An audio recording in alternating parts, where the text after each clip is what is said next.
Sepak bola adalah kebanggaan nasional di banyak negara, menjadi simbol persatuan dan kebanggaan. Di banyak tempat, sepak bola bukan hanya sekadar olahraga, tapi juga bagian dari identitas nasional. Tapi di Cina, justru jadi cermin kekecewaan. Stadion-stadion megah seringkali kosong, dan para supporter pulang dengan hati yang hampa. Tim naga kembali gagal lolos ke Piala Dunia 2026, memperpanjang penantian sejak 2002. Setiap kali, harapan tinggi berubah menjadi kekecewaan mendalam. Kekalahan ini bukan sekadar hasil buruk, tapi luka kolektif bagi bangsa dengan ambisi besar. Setiap kekalahan menambah beban emosional yang dirasakan oleh jutaan penggemar. Ironisnya, kegagalan terjadi di tengah investasi masif dan perhatian pemerintah, uang dan kemauan politik belum cukup.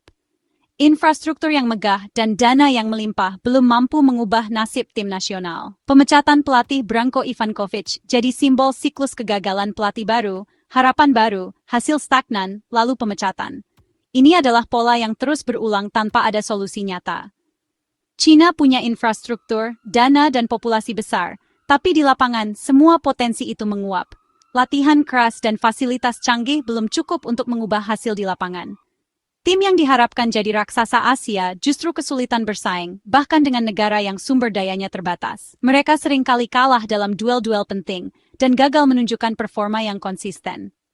Kini, Federasi Sepak Bola Cina di persimpangan jalan, publik menanti siapa yang bisa membangunkan sang naga. Harapan besar diletakkan pada pundak para pemimpin baru, yang diharapkan bisa membawa perubahan. Sebelum melangkah ke depan, kita harus memahami seberapa dalam krisis ini. Hanya dengan memahami akar masalah, kita bisa berharap untuk menemukan solusi yang tepat dan membangkitkan kembali semangat sepak bola di Cina. Angka-angka timnas Cina di kualifikasi Piala Dunia 2026 bicara sendiri.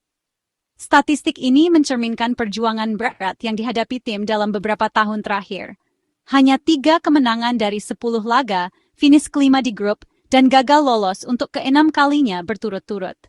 Ini adalah hasil yang mengecewakan bagi sebuah negara dengan ambisi besar di dunia sepak bola. Di Piala Asia 2023, mereka tersingkir di fase grup tanpa mencetak 1 gol pun, kemunduran besar dari prestasi sebelumnya. Ini menunjukkan betapa besar tantangan yang dihadapi tim dalam kompetisi internasional. Tahun 2025 pun suram, hanya 2 kemenangan dari 5 laga, sisanya kekalahan.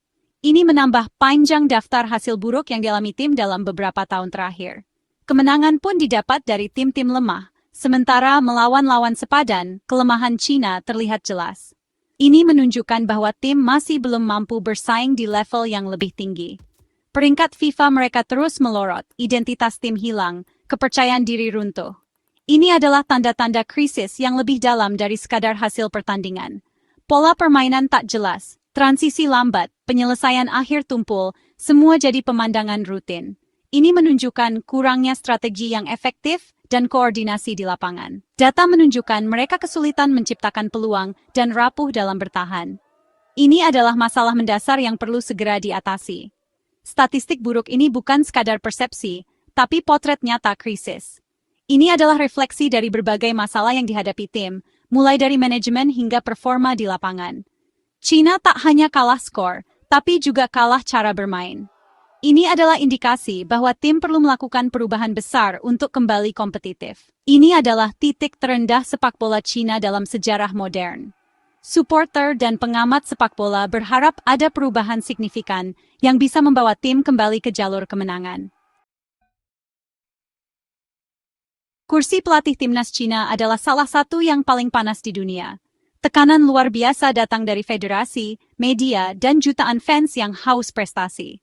Setiap keputusan pelatih selalu jadi sorotan, dan ekspektasi untuk membawa perubahan instan sangat tinggi. Branko Ivankovic jadi korban terbaru, dipecat setelah 16 bulan dan hanya 4 kemenangan dari 14 laga. Padahal ia datang dengan reputasi bagus dan harapan besar untuk mengangkat performa tim. Namun, tekanan hasil instan membuatnya tak punya waktu membangun fondasi yang kuat. Sebelumnya Alexander Jankovic juga bernasib sama. Persentase kemenangan rendah, dipecat setelah gagal di Piala Asia. Ia pun tak sempat menanamkan filosofi permainannya secara utuh, karena tekanan untuk menang selalu mengalahkan proses pembentukan tim. Pola berulang pelatih asing direkrut, target tinggi, dukungan sistemik minim, lalu dipecat saat gagal. Setiap pelatih datang dengan ide-ide segar, tapi seringkali tidak didukung oleh infrastruktur dan sistem yang memadai. Siklus ini menciptakan ketidakstabilan. Pemain harus terus beradaptasi dengan filosofi baru. Tak ada kesinambungan program. Setiap pergantian pelatih berarti perubahan strategi, metode latihan, bahkan komposisi pemain inti. Pelatih datang dan pergi, ide-ide baru ditinggalkan begitu saja. Tidak ada waktu untuk membangun pondasi jangka panjang, dan hasilnya, tim selalu mulai dari nol setiap kali ada pergantian. Ini bukan sekadar soal pelatih, tapi cerminan kepanikan dan pendekatan reaktif federasi. Setiap kegagalan langsung direspons dengan pergantian, tanpa evaluasi mendalam terhadap akar masalah. Selama sistem tak berubah, siapapun pelatihnya akan menghadapi tantangan berat. Tanpa dukungan jangka panjang, visi besar hanya jadi angan-angan. Mengganti pelatih tanpa membenahi akar masalah hanya memperpanjang kegagalan. Perubahan sejati butuh komitmen, konsistensi, dan keberanian untuk membangun dari dasar. Kursi panas ini jadi simbol krisis manajemen sepak bola Cina, sebuah peringatan bahwa tanpa reformasi menyeluruh, mimpi besar hanya akan jadi beban berat di pundak pelatih berikutnya. Kekecewaan supporter Cina memuncak. Media sosial dibanjiri kritik, meme, dan olok-olok setiap kali tim kalah. Humor pahit jadi senjata, dari menyebut pemain seperti tim pejalan kaki hingga lelukon soal menurunkan tekanan darah. Di stadion, supporter sering meninggalkan tribun sebelum laga usai.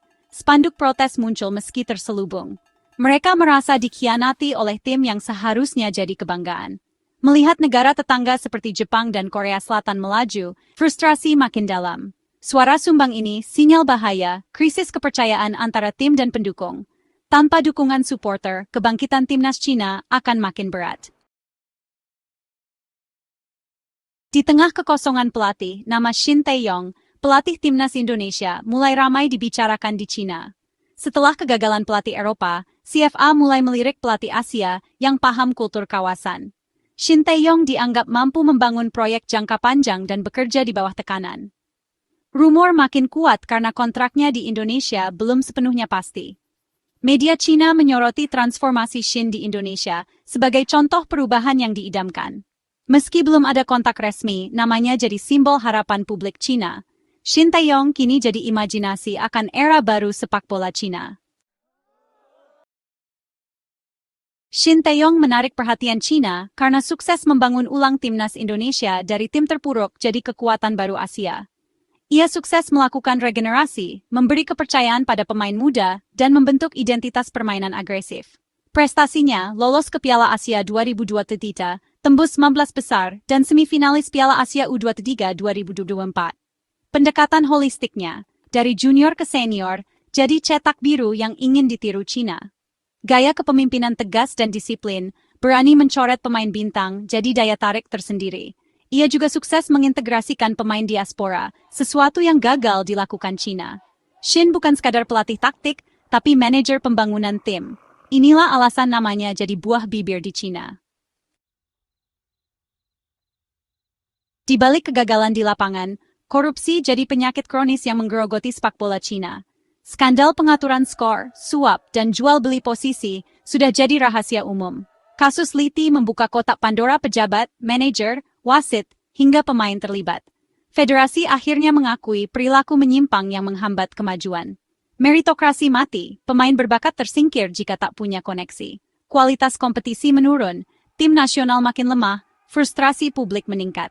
Selama korupsi tak diberantas, ganti pelatih atau format liga tak akan membawa perubahan. Pembersihan internal mutlak sebelum Cina bisa bermimpi bangkit. Menghadapi krisis, CFA ambil langkah darurat mencari pelatih asing baru, tapi prosesnya tak bisa instan.